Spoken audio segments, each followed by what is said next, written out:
Someone asks you what time it is, and you tell them how the clock works. You send an email that should be 3 lines, and it becomes 3 paragraphs. You make a simple decision: what to eat, where to meet, whether you can help with something.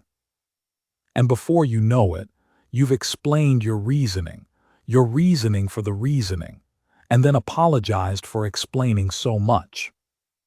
Afterward, you reread what you wrote or replay what you said and think, why did I say all of that? Nobody asked for all of that. If this is you, you probably already know it. And you've probably been told to just keep it simple more times than you can count. As if the problem were that you didn't know that, as if you hadn't already tried. Here's what nobody tells you. Over-explaining almost never starts as a communication habit. It starts as a protection strategy. And like most protection strategies, it was built quietly in a context where it worked, where giving more information actually did prevent a bad outcome, or where not explaining yourself fully actually did cost you something. The habit didn't come from nowhere. It came from somewhere very specific. And once you understand where it came from, the whole thing makes a different kind of sense. Let's start with the psychology. There's a concept called justification anxiety. The persistent, underlying belief that your actions, decisions, and choices are not acceptable on their own and require explanation to earn legitimacy. Psychologist Harriet Lerner, who spent decades studying communication patterns and anxiety, found that over-explaining is almost always a symptom of something deeper than poor communication skills. It's a sign that somewhere in a person's history, their simple yes or no wasn't enough. Their straightforward answer got questioned, criticized, or ignored until they learned to preempt the follow-up by providing everything up front. There's also research from social psychologist Claude Steele on self-affirmation theory, which shows that people who feel chronically uncertain about how they're perceived tend to overcommunicate as a way of controlling the narrative before anyone else can define it. You're not rambling, you're trying to stay safe. Let's break down what actually drives this. The first thing is fear of being misunderstood. And for over-explainers, this fear is not abstract. It comes from a concrete, lived experience of saying something simple and having it interpreted in the worst possible way. If you grew up in a household where your words were regularly twisted, taken out of context, or used against you, your nervous system learned a very specific lesson: leave no room for interpretation. Cover every angle. Because the gap between what you meant and what someone heard has cost you before. And your brain will do almost anything to prevent that from happening again. So you fill the gap preemptively with words. Every extra sentence is a wall between you and being misread. The problem is, the wall can start to look like a flood.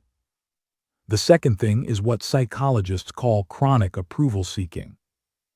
And it runs underneath over-explaining in a way that's easy to miss. When you need someone to not just understand you, but to agree that you made the right call, explaining becomes the tool you use to build that case.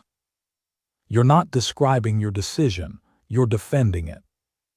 Not because anyone asked for a defense, but because some part of you is already bracing for the verdict.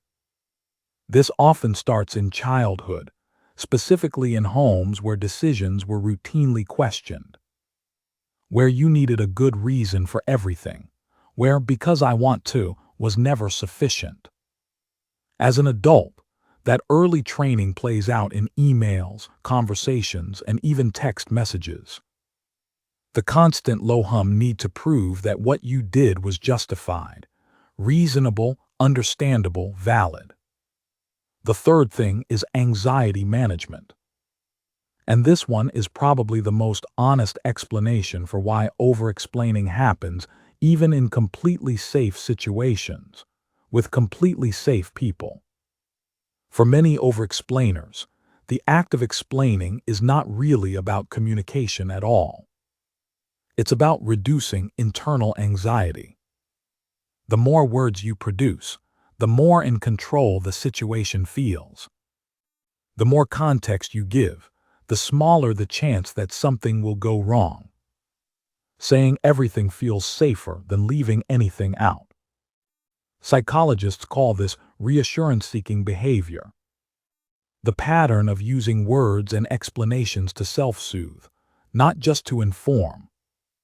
If you've ever noticed that you feel calmer once you've sent a very long message, that's not a coincidence. The explaining isn't for the other person, it's for you. The fourth thing is something most people don't expect: high empathy. Research consistently shows that people who over-explain tend to score higher on empathy measures.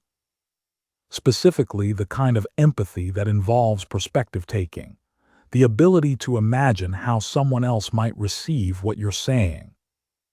Over-explainers are often so attuned to how their words might land that they add layer after layer trying to make sure every possible interpretation is addressed. You're not overthinking, you're overcaring. You're tracking the other person's potential response in real time, trying to smooth every edge before it becomes a problem. The same sensitivity that makes you a thoughtful, perceptive person is also the thing making your messages 4 paragraphs long. Now here is the honest part. Over-explaining has real costs, and they are worth naming. The first cost is that it can undermine the very credibility it is trying to build. Research on communication and persuasion consistently shows that people who over-justify their decisions are perceived as less confident, not more trustworthy. The opposite of the intended effect. The second cost is exhaustion. Running a constant background process that monitors, preempts, and justifies everything you say is deeply tiring. A kind of invisible labor that other people never see, and you rarely get credit for. And the third cost is connection. When you over-explain, the other person often can't find you inside all the words. The real you, the one with a point of view and a decision and a simple, direct thought, gets buried under the scaffolding you built to protect it. But here is the reframe. Over-explaining is not a flaw in your character. It is a flaw in the information your nervous system is working with. It is still running a program that says, your words need defending. Your choices need justifying. Your simple answer is not enough. And that program made complete sense in the environment that created it.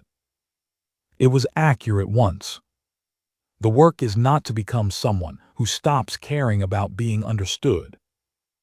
That caring is one of your most human qualities. The work is to slowly, repeatedly, gently give your nervous system new evidence that a short answer is enough, that your decision stands on its own, that you are allowed to take up space with a simple sentence and then stop. You do not need to earn the right to be heard every single time you open your mouth. You became someone who explains everything because at some point, explaining everything actually mattered. It was the difference between being heard and being dismissed, between being safe and being in trouble. That was real. But you are not in that room anymore. And the people reading your emails are not the people who needed the explanation. You can say the short version, it is enough. You are enough, even when you use fewer words to say so. If this explains something you felt in conversations your whole life, but never had a name for, you're not the only one. Hit subscribe. There's a lot more about why you communicate the way you do waiting to be explained.